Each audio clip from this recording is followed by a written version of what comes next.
My beloved associates in the work of the Lord, as you know, there are 2 vacancies in the Council of the 12 Apostles.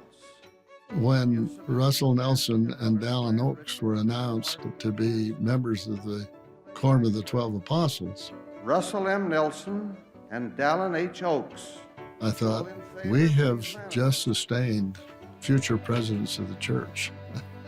That was a feeling I had because I knew the depth of Russell M. Nelson. Now I understand fully that the call to the holy apostleship is one of witness to the world of the divinity of the Lord Jesus, the Christ. As a minister of the gospel, he understood that he would go where anybody chose to send him. His assignment was to open the doors for the gospel of Jesus Christ in Europe and in Eastern Europe. And he was in and out and working with government leaders at the highest level. And he had such great faith and believes in the power of heaven and prayer that, to be candid with you, many of the things that he was able to do were heaven directed. When President Nelson came to the presidency, I think everyone wondered, well, what's he going to be like? What are his characteristics? I could have told them then it would be characterized by love. As the Lord's prophet to the world, President Nelson brings the love of God to all of God's children everywhere he goes. One of the striking things about traveling with President Nelson, watching him, is how he can speak to the one and to the 99 at the same time. If you're keeping the commandments of God, Pero si tú guardas los mandamientos de Dios, you will feel joy every day of your life. He wants the people to be joyful. He wants the church to be a blessing. And he himself is happy, and he conveyed that stop after stop. He talks to kings, he talks to prime ministers, he talks to everyone with that same spirit. And part of it is that he's so desirous that they will feel God's love for them. And he does that in a way that they just know that this is God's prophet.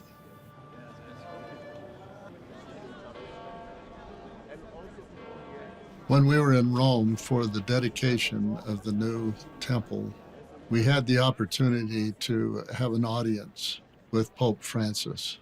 I was fortunate to be his junior companion. The shaking of hands between President Nelson and the Pope, there was almost immediate sense of brotherhood. When we locked arms, as I locked arms with President Nelson, not as black and white, not as Church of Jesus Christ, Latter-day Saints, or Baptists. Good to see you again. But as children of God who are about loving everybody whom we have the occasion to minister to. For me, an example of how President Nelson relates on such a deep, personal basis was in Samoa. The plane landed, and the distance from the airport to the residence of the head of state was 17 miles, and there was a fairly large crowd as the cars came out of the airport. What we didn't expect is that people would line the street for those 17 miles.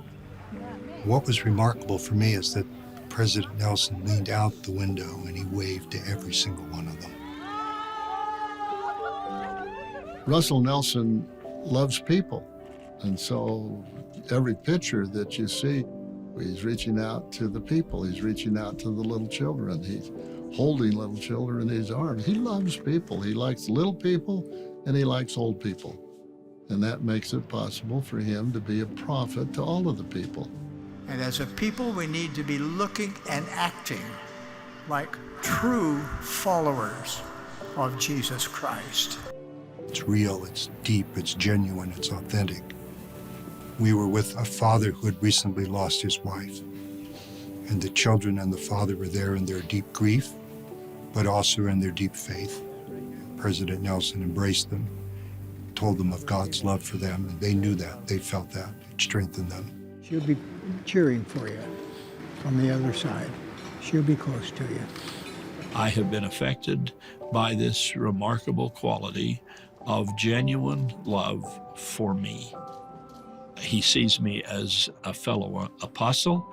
He sees me as someone who needs to work hard. He sees me as someone who has assignments and I need to go do them. But through that and behind that and above all of that is that I know he loves me. And I want to be that way. I want to convey that to other people. Genuine affection, genuine love that marks him as a true prophet, a disciple of Christ. We can all love each other more and better, and we can take that lead from Russell Marion Nelson. President Nelson, happy birthday, and many more to come. Happy birthday, President Nelson. We love you. From all the people you met while traveling with Elder and Sister Holland, and from the bottom of my own personal heart, happy, happy birthday. May you have many, many more.